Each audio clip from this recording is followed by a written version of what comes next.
Friends, આજે આપણે બનાવીએ કેલાનું શાક. એના માટે મેં 3 મોટા કેલા લીધેલા, એના પીસીસ કર્યા અને આને ચડાવવા મૂક્યા. તમને હું સમજાવું કેવી રીતે કર્યું. મેં એક નાની વાટકી ચણાનો લોટ, અડધી વાટકી ધાણા જીરું, મીઠું સ્વાદ અનુસાર, હળદર 1 ટીસ્પૂન, લાલ મરચું 1 ટેબલસ્પૂન, મીઠું મરચું હળદર ધાણા જીરું અને હવે સાકર મેં 3 ચમચા ભરીને નાખ્યા છે. અને આ કેલાને કાપી વચમાંથી અને એમાં મેં આ મસાલો ભરીને કેલામાં મેં શું કર્યું, 3 ટેબલસ્પૂન ઓઇલ અને 1 વાડકી પાણીમાં આ કેલા મેં ચડાવી દીધા. હવે આ મસાલો બધો એમાં આપણે નાખી દેવાનો. આ શાક બહુ સરસ લાગે.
શાક થઈ ગયું આપણું.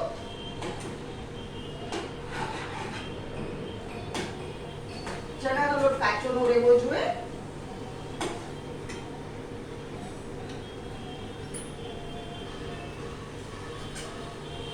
અહીંયા હું ગેસ બંધ કરું છું.